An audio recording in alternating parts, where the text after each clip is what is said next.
there's a lot to learn about it, and yet we do know certain things. And even though if we talk about the chemical nature of it and the particular science of it, there's a lot of questions to be answered.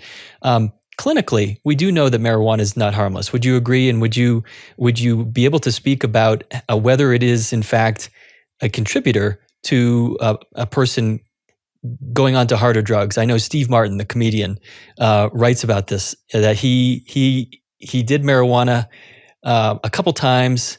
He had such a bad trip from it, was psychotic, was paranoid, panicked, thought he was dying.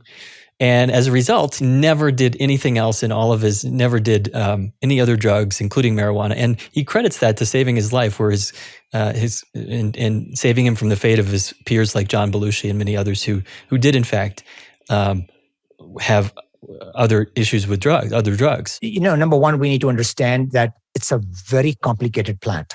There's no question about it. And politics have sort of caused this issue where we are unable to really tease out the politics from science at this point.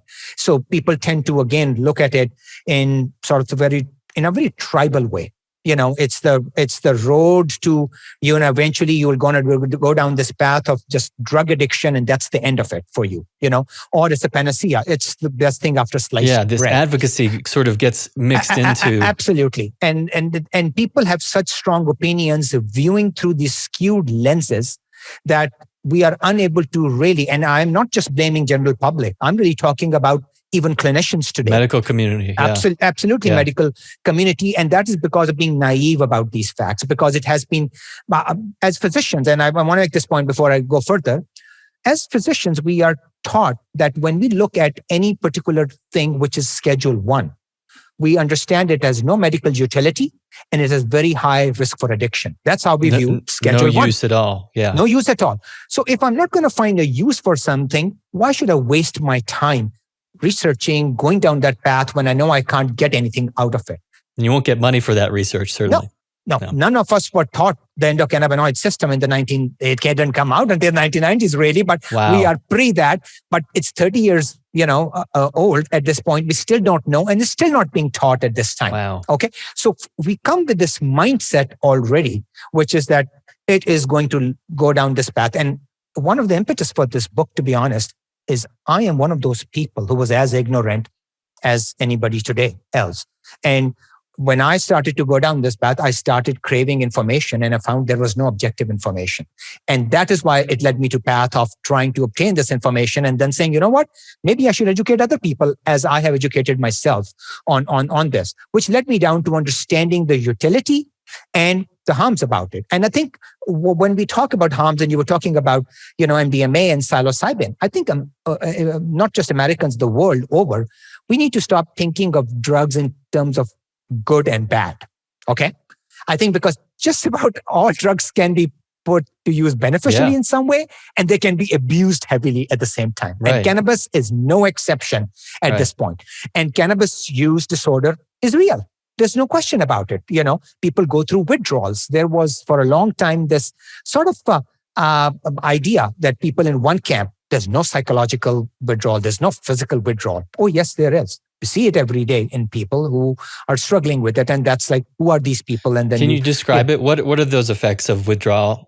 Withdrawal, yes. So withdrawal, both psychological, physical. One is the psychological, basically is, this sense of craving. You're just searching for it all the time, no matter you are in some ways neglecting your duties and things, and it's interfering with your responsibilities and everything. On the physical level, irritability, agitation, lack of sleep, increased appetite, insomnia, all of those things can happen to people, and it can last 1 or 2 weeks. After that. And most people will probably not tolerate the withdrawal. That's the problem, because I think here's a gray area. And this needs to be understood. Many times people will say, well, if I don't take it, I'm anxious and I just feel uncomfortable. What they're not recognizing is that it's not the anxiety that they're taking it for.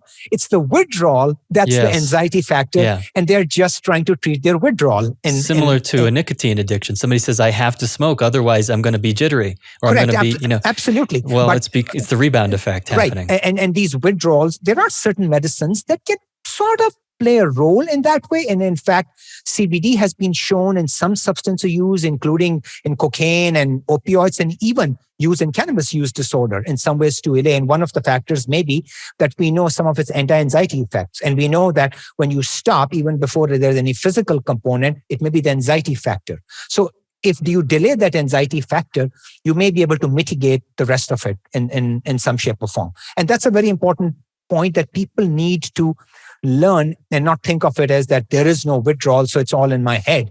And so I can just keep using it every day, no matter what. But, every individual is different. How much they use, how frequently they use, how much the potency of how they use, all are going to play a role in the withdrawal. But withdrawals are not like a alcohol withdrawal. It's not like an withdrawal like an opiate withdrawal, which can be pretty dangerous when you stop.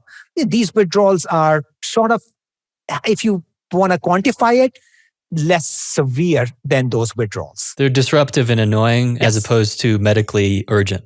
Correct. Absolutely. Yes. Yeah.